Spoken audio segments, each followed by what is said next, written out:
Ya, Anda masih menyaksikan NTV Prime. Pemirsa, Peggy Setiawan mengajukan pra-peradilan sebelum berkasnya diserahkan ke Polda Jawa Barat kepada Kejaksaan Tinggi. Peggy, keluarganya serta kuasa hukum yakin Peggy Setiawan merupakan korban salah tangkap polisi. Apa alat bukti yang dimiliki kepolisian? Apakah bukti yang dimaksud diperoleh polisi melalui Scientific Crime Investigation yang dijanjikan? Apakah pra-peradilan ini akan menjadi medan pembuktian bahwa kepolisian telah melakukan penyelidikan dan penyidikan dengan profesional, atau sebaliknya, Peggy Setiawan memang bukan pelaku yang tersangkut pembunuhan Vina dan Eki tahun 2016. Untuk membahasnya sudah bersama saya di studio Ketua Harian Kompolnas Beni Mamoto. Selamat malam Pak Beni. Selamat malam. Apa kabar Pak Beni? Baik. Terima kasih sudah hadir kembali di studio Iya. kami. Masih belum terlalu lama Pak Beni hadir di sini minggu lalu. Iya. Kita dan masih membahas kasus Vina ini. Tetapi perkembangan terbarunya Pak Beni, kemarin Peggy Setiawan dan 22 pengacaranya sudah mengajukan pra-peradilan yang digugat Kapolri, kemudian Polda Jabar dan Ditreskrim Polda Jawa Barat. Menurut Pak Beni, apa yang harus diantisipasi oleh Polri untuk gugatan ini? Yang pertama tentunya langkah ini adalah langkah yang tepat. Daripada kita debat di media, daripada kita debat di podcast, lebih bagus lewat prosedur hukum yang ada. Karena memang itu dibuka ruang yang diatur dalam undang-undang. Ya tentunya ketika pihak Polri digugat pra-peradilan, tentunya akan mempersiapkan nanti bagaimana jawabannya. Kemudian saya yakin juga penggugat juga sudah menyiapkan argumentasi maupun bukti-buktinya. Ini adalah pembuktian secara formil ya. Apakah ketika menetapkan Peggy sebagai tersangka itu sudah memenuhi 2 alat bukti, penangkapannya sesuai prosedur dan sebagainya. Maka kita tunggulah aja, nanti kan akan digelar di sidang terbuka. Jadi kita bisa menyaksikan sidang pra-peradilannya. Semua bisa menyaksikan, iya. Baik, Pak Beni, kita potong dulu, kita saksikan pernyataan dari kuasa hukum Peggy Setiawan, Tony RM. Untuk dapat menetapkan tersangka seseorang itu harus memiliki 2 alat bukti.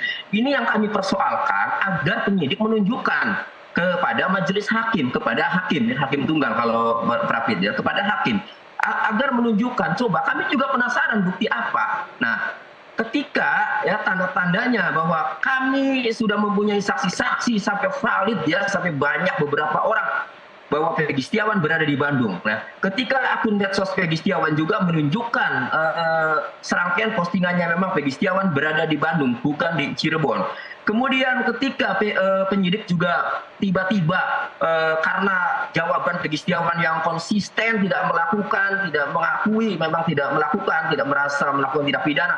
Kemudian penyidik terus mengakali dengan cara memeriksa psikologis Peggy Setiawan. Ya. Kemudian ditambah lagi karena saking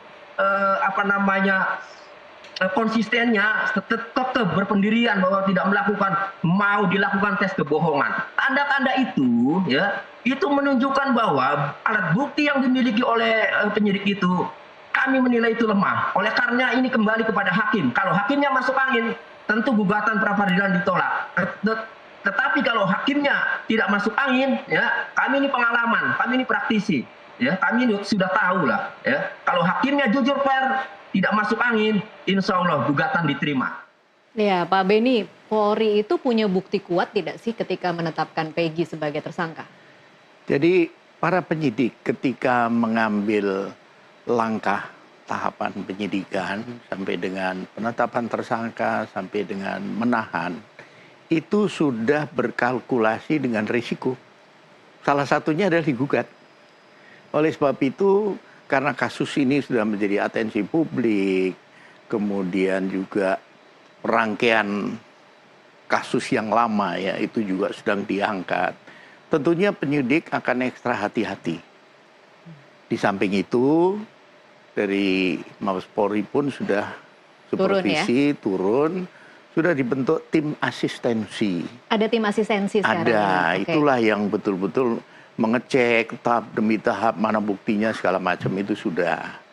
Jadi ya marilah kita tunggu daripada berargumentasi versi sendiri. Oke, tampaknya rasa percaya diri yang dimiliki oleh tim kuasa hukum Peggy Setiawan itu muncul ketika ada rangkaian tes-tes tambahan. Ada tes kejiwaan, kemudian tes kejiwaan itu diminta juga untuk ibunya, diminta juga untuk bapaknya, kemudian ada tes kebohongan. Itu yang kemudian saya menangkapnya dari statement kuasa hukum kemarin, seolah-olah memang polisi belum punya bukti kuat sehingga harus menambah tes-tes itu. Apa yang bisa Anda jelaskan dari tes-tes itu? Dalam konteks ini, tes-tes yang dilakukan adalah salah satu pendekatan secara saintifik. Dan itu memang dibutuhkan dalam satu penyidikan. Pak Beni, tapi kalau kemudian hasilnya membuktikan bahwa misalkan Peggy punya kecenderungan sebagai pembunuh, apakah itu kemudian bisa jadi bukti langsung yang memberatkan Peggy sebagai tersangka?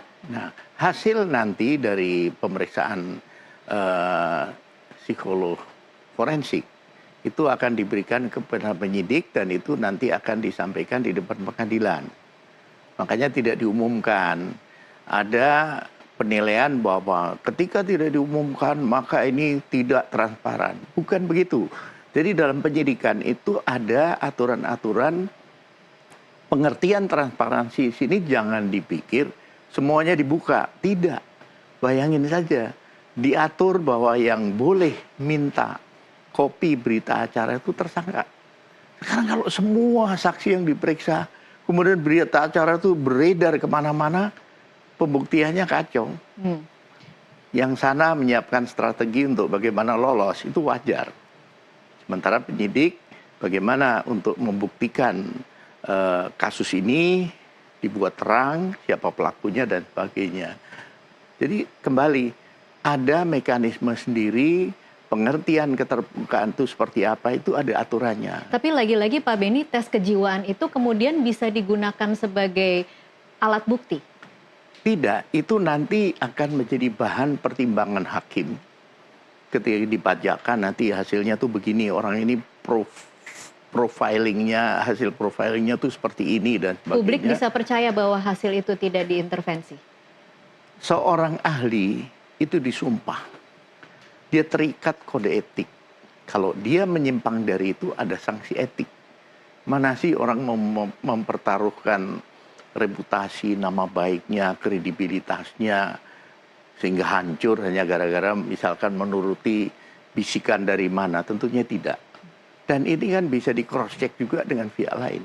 Oke, ada satu juga keluhan dari kuasa hukum yang mengatakan bahwa akun Facebook Peggy, Pak Beni sudah tahu ya ini soal akun Facebook yang kemudian diminta passwordnya, kemudian dibuka dan hilang statusnya di 2016 saat kejadian. Apa komentar Anda tentang ini? Jadi begini, ada proses ketika dilakukan pemeriksaan secara digital.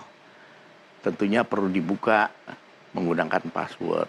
Tetapi nanti ketika sudah di-download kan ketahuan riwayatnya. Ketika diacak-acak, kapan ngacak-acaknya ketahuan. Jadi menurut kami sebaiknya biarlah yang berkomentar itu pakarnya. Saya nggak berani berkomentar soal psikologi forensik itu gimana hasilnya, kemudian digital forensik nggak berani karena saya bukan ahlinya. Oke, baik. Pra peradilan itu satu hal, kita akan nantikan nanti di 24 Juni Pak Beni. Tetapi kan ada kejanggalan dalam pemeriksaan di 2016 yang Pak Beni pernah ceritakan. Kapan publik bisa mengetahui dan terbuka polisi soal bagaimana audit penyidikan di 2016 Pak Beni? Ya, ini sementara berjalan, jadi tim audit investigasi sementara bekerja, tentunya ini perlu waktu ya. Kita bayangkan saja, mesti memeriksa semua berkas BAP, mesti mewawancara semua pihak yang waktu itu menangani atau terlibat. Kemudian nanti mesti cross check TKP segala macam. Ini perlu waktu. Yakinlah ada saatnya nanti pasti diumumkan. Yang kedua, mungkin sudah dengar kan di Polres Cirebon mulai ada pemanggilan saksi untuk obstruction of justice. Itu dari mana? Ya dari tim ini. Oh oke, jadi 3 saksi yang kemudian menarik BAP itu dari penyidik? Mulai menemukan. Oke. Nah ini ternyata ada hal-hal yang dilakukan untuk berusaha kasus ini kemudian menjadi seperti ini gitu. Oke, apa implikasinya Pak Beni ketika hari ini kita menyaksikan ada 3 orang saksi yang datang dan kemudian mengatakan bahwa BAP di 2016 itu adalah BAP hasil ditekan oleh penyidik? Ya, satu tentunya nanti yang bersangkutan akan menjelaskan siapa penyidik itu, kemudian perubahan keterangannya dari apa menjadi apa, kemudian siapa saksinya dan sebagainya. Perubahan dari keterangan apa menjadi apa, inilah nanti yang akan dievaluasi, dikaji konteksnya dengan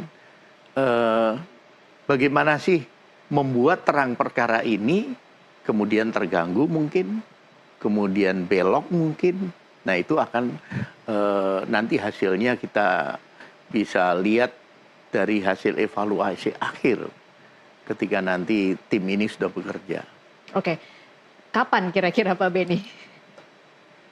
Saya yakin mereka ngebutnya. Yang saya dengar tuh siang malam kerja karena apa? Pimpinan menunggu hasilnya, kemudian publik menunggu hasilnya. Tentunya tim ini harus segera menyelesaikan dan nanti terjawablah sudah apa yang sesungguhnya terjadi dalam rangkaian proses penanganan kasus ini. Dari saat dugaan kecelakaan tunggal, penanganannya gimana waktu itu. Sampai dengan mulai ada kecurigaan, sehingga orang tua korban bergerak, mencari info dan sebagainya. Akhirnya dia melapor dengan sudah menyebut nama dan sebagainya. Ini ada satu proses di situ. Nah dari situlah kemudian nanti muncul pertanyaan, kenapa secara saintifik tidak dioptimalkan? Siapa yang turun? Apakah yang turun itu punya kompetensi yang memadai atau tidak? Bagaimana pengawasan atasan? Ini penting.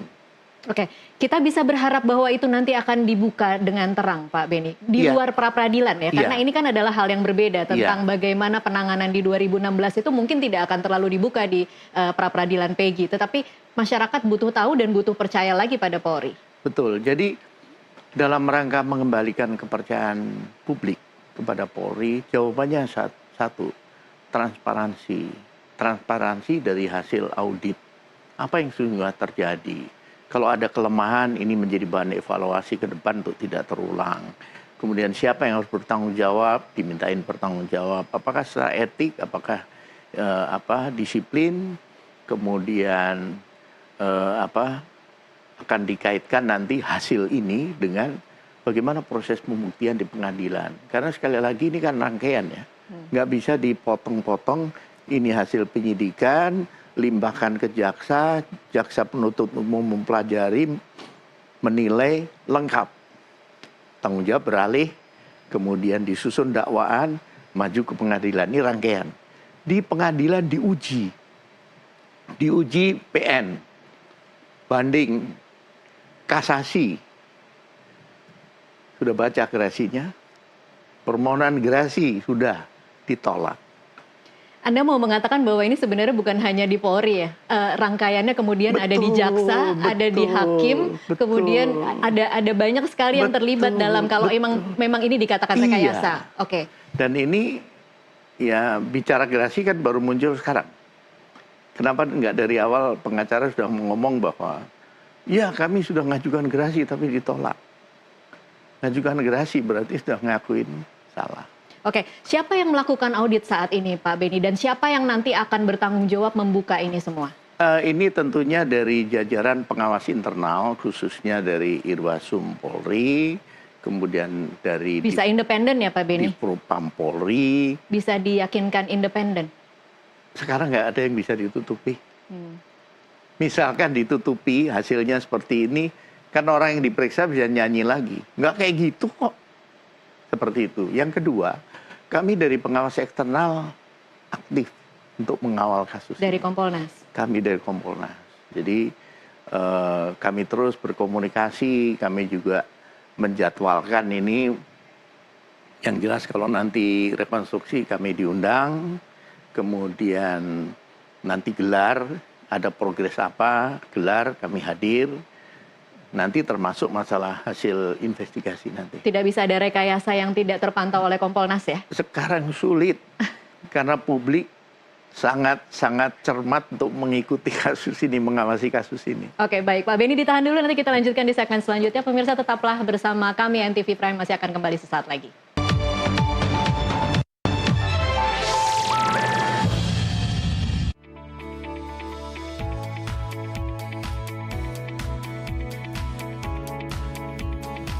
Akhiri hari Anda dengan sejumlah peristiwa yang terjadi sepanjang hari dan juga informasi hiburan dari dalam dan luar negeri. Pastikan Anda tidak melewatkan NTV Tonight. Saksikan NTV Tonight setiap hari Senin hingga Jumat pada pukul 22.00 waktu Indonesia Barat.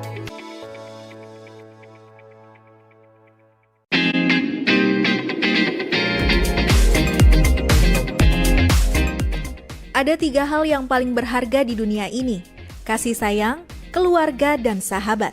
Sahabat adalah seseorang yang selalu ada ketika kita ingin berbagi cerita, serta memberi perhatian ketika kita memerlukan. Sahabat.com hadir menemani waktu luang Anda.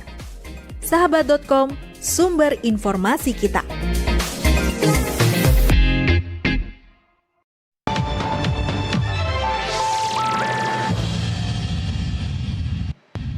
Ya pemirsa, terima kasih Anda masih terus menyaksikan NTV Prime. Sebelum kita lanjutkan perbincangan masih bersama dengan Ketua Harian Kompolnas Benny Mamoto, kita akan simak bersama-sama pernyataan dari kuasa hukum Peggy Setiawan, Mokhtar Effendi.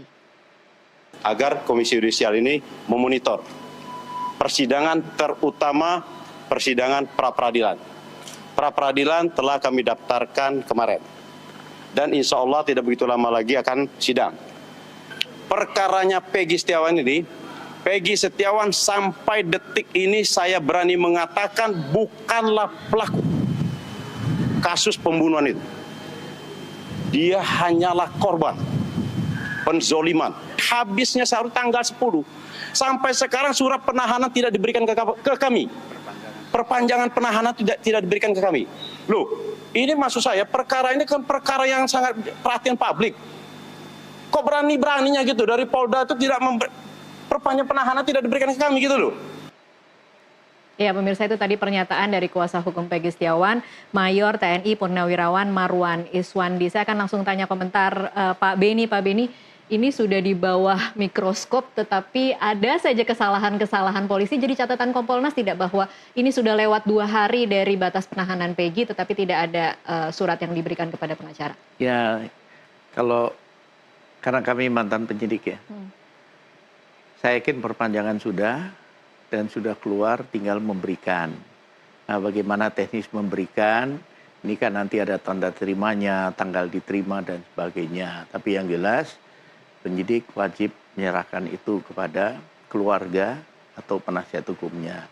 Nanti kami cek. Oke. Kami cek. Baik.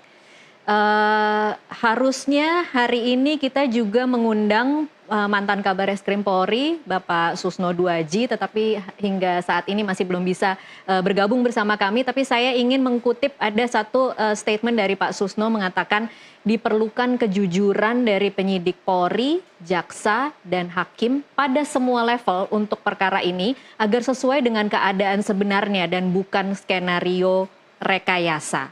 Nah, Pak Beni, bisakah kita berharap bahwa Polri akan jujur di tengah mata publik yang begitu mengawasi kasus ini? Ya, ini ada kondisi di mana publik meragukan karena jejak penanganan yang lalu seperti itu. Jadi memori publik sekarang ini sudah melihatnya, masa sih ini aja dari 2016 seperti ini penanganannya. Ditambah lagi ketika press release, kemudian ada penjelasan 3 DPO menjadi 1, publik tambah ini dan sebagainya. Jadi dalam kondisi seperti itu, maka tidak ada pilihan lain kecuali dari pihak Polri, khususnya yang sedang menangani Peggy ke sana ini, harus profesional, harus betul-betul transparan dalam konteks ya. Transparannya itu seperti saya jelaskan tadi, bukan telanjang semuanya, bukan. Tetapi setidaknya progres kasus ini selalu disampaikan. Anda ini merasanya Polri sudah berubah seperti itu tidak? Karena ini kan catatan Pak Beni Iya. minggu lalu ketika kita Iya. bicara di sini. Tetapi saya tidak merasa bahwa kemudian Polri berubah begitu. Ada penanganan yang menunjukkan bahwa mereka berada dalam keadaan krisis, publik itu tidak percaya kepada mereka Iya. sehingga mereka harus mengupdate penyidikan hari per hari. ya, bedanya kalau tuntutan publik mengupdate hari per hari sulit dipenuhi. Tetapi kalau kita lihat rilis ini kan terus berjalan. Entah seminggu rilis. Sekian saksi sudah diperiksa. Sekian minggu rilis lagi bahwa berkas akan segera dikirim. Kemudian di sisi lain akan ada pra-peradilan dan sebagainya. Jadi mungkin yang memang perlu disampaikan ke publik dalam bentuk edukasi ini menjadi penting. Sehingga tidak punya pemahaman sendiri, subjektif, sementara aturannya tidak seperti itu. Karena dalam hal penyidikan itu tidak mungkin misalkan, saya hari ini meriksa 10 orang misalkan. Hasilnya seperti ini, nggak bisa. Hasilnya tidak bisa dibuka. Nggak bisa dibuka. Atau mau merencanakan tindak lanjut penyidikan. Ada yang bisa dibuka, ada yang tidak. Misalkan kami akan memanggil 10 saksi minggu depan gitu. Itu rencana penyidikan.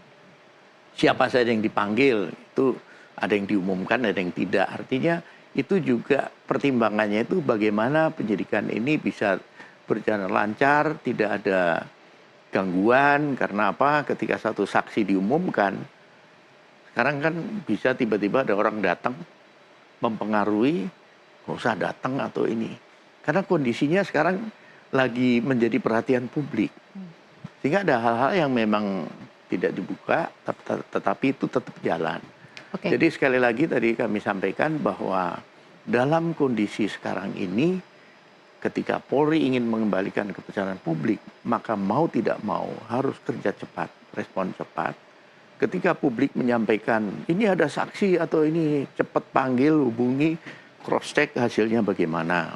Itu publik akan melihat, oh responsif. Oke. Kemudian juga dalam kaitan dengan langkah lanjut menghadapi pra-peradilan, sebagai contoh. Nanti tentunya dari pihak Polri kami siap untuk menghadapi pra-peradilan ini. Kami sudah bentuk tim hukum dan sebagainya. Itu biasanya dilakukan seperti itu. Oke, Pak Beni, kalau dari tim kuasa hukum ini kan kita sedang menantikan keyakinan tim pengacara yang yakin bahwa kliennya itu salah ditetapkan sebagai tersangka dan keyakinan Polri yang yakin bahwa Peggy adalah otak dan pelaku pembunuhan Vina. Nah, yang kemudian menjadi catatan mereka adalah apa sih sebenarnya yang menjadi alat bukti Polri? Ada tidak CCTV? Ada tidak sidik jari di senjata pembunuhan? Hal-hal seperti ini sebenarnya tidak bisa juga ya dijawab oleh Polri? Tidak bisa. Tidak bisa. Hasil bagaimana proses digital forensik, hasilnya gimana itu nanti di pengadilan. Kemudian siapa saksi yang kemudian membongkar ini semua dan sebagainya, itu juga nanti akan dihadirkan di pengadilan. Kenapa seseorang ini kemudian dilindungi LPSK dan LPSK menyetujui permohonan perlindungan, itu nanti saksinya akan bicara di depan pengadilan. Oke, berbeda dengan rilis-rilis Polri biasanya kan kadang-kadang ketika merilis tersangka biasanya alat buktinya sudah langsung dijelaskan. Mengapa yang ini tidak? Kan biasanya kalau rilis itu kasus pembunuhan, perampokan, kemudian ini kan yang digelar alat yang dipakai pisau lah, golok lah, pistol lah, paling itu yang digelar. Dalam kaitan ini kan sebagian barang bukti itu adanya di kasus awal yang 2016 kan. Nah itu ada yang sudah digunakan di pengadilan, proses pengadilan. Kemudian kalau yang baru ini menurut kami lebih banyak nanti digital forensik. Digital forensik, yeah. Oke. Pak Beni sebagai mantan penyidik, menurut Anda sulit tidak sih membuat kasus ini terang benderang? Apa kesulitan dari kasus Vina ini? Yang pertama begini, karena penanganan sejak awal itu tidak optimal, banyak kelemahan, saya katakan malah bermasalah. Ini yang kemudian berdampak sampai sekarang. Bayangkan ketika penanganan pertama dulu profesional ya, penyidiknya juga memang punya kompetensi, langsung melibatkan ahli. Jadi penyidik itu kan tinggal mengundang puslapor, bitlapor datang, pusdokes datang untuk ini, olah TKP segala macam. Penyidik nggak usah pusing, penyidik nyari saksi. Itu dilakukan, bayangkan CCTV bisa dibuka semua. Satu poin, ini motornya ini yang lewat ini, goncengan si ini sama ini. Itu udah nggak bisa ngelak. Alibi sudah langsung kena. Kedua misalkan waktu itu otopsi sperma diperiksa, nanti akan terhubung dengan siapa yang melakukan kekerasan seksual. Kemudian ketika sudah teridentifikasi yang naik motor, kelompok itu, belum lagi seldam, pemeriksaan digital forensik, siapa yang ada di situ, handphonenya nomor berapa, udah langsung ketahuan. Ini semua tidak dilakukan di 2016? Tidak dilakukan. Bisakah dilakukan saat ini? Tidak bisa. Tidak bisa. Pertama udah rusak, CCTV nggak tahu. Yang CCTV tentunya memori itu sudah hilang semua. Kemudian sulit untuk kembali ke olah TKP awal dulu sudah sulit. Karena itu ada masanya ya. Sidik jari juga tidak diungkap secara optimal. Jadi apa yang bisa diharapkan hari ini hanya kesaksian dari orang-orang yang terlibat? Beberapa kesaksian, mereka-mereka yang kemudian memberikan keterangan, kalau nanti sudah dilindungi LPSK, dia akan sampaikan tanpa rasa takut. Itu satu poin yang penting. Kemudian yang berikutnya jejak digital, itu juga akan membantu sekali. Nah diharapkan nanti ditambah dengan putusan pengadilan, ini kan sudah inkrah. Itu juga bisa menjadi bahan. Lebih-lebih pernah ngajukan gerasi ditolak. Seperti itu. Oke, kalau nanti pra-peradilannya Pak Beni akhirnya memutus bahwa penetapan tersangka Peggy Setiawan itu bermasalah atau mengabulkan pra-peradilan dari Peggy Setiawan, apa yang akan terjadi? Ya kalau pengadilan mengabulkan gugatan itu dan menyatakan misalkan penetapan tersangka tidak sah, penahanan tidak sah, ya harus dikeluarkan. Jadi polisi harus mulai lagi dari nol? Ya itu nanti ada mekanisme lagi untuk penanganan lanjutannya. Tapi lebih baik menurut kami kita tunggu sama-sama hasilnya apa, baru nanti kita komentari lah. Oke, Pak Beni sendiri sebagai Kompolnas yang mengawasi kinerja polisi setelah kasus ini dibuka kembali, Anda yakin bahwa polisi akan bisa membuktikan bahwa Peggy memang benar-benar pelaku utama? Kami akan komentarnya gini dulu. Tim yang menangani ini rekam jejaknya berhasil mengungkap kasus pembunuhan ibu anak di Subang. Sulitnya tidak kalah dengan ini. Karena apa? Sudah terjadi obstruction of justice. CCTV ditukar, diganti. Rekayasa kesaksian, itu semua terjadi.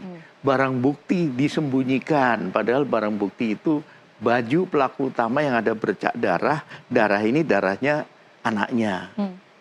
Tapi berhasil pelan-pelan muncul, akhirnya ada justice kolaborator, ini penting.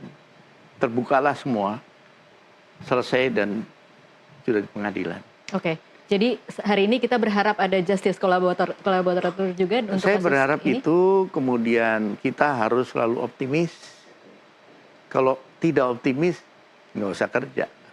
Oke, baik. Terima kasih Pak Beni. Kita sama-sama nantikan bagaimana perkembangan pra-peradilan nanti di 24 Juni. Kita akan sama-sama saksikan bukti-bukti yang kita tidak bisa dengar saat ini. Semoga memang akan membuka kasus ini dengan jelas. Terima kasih Pak Beni Mamoto untuk waktunya bersama kami di NTV Prime.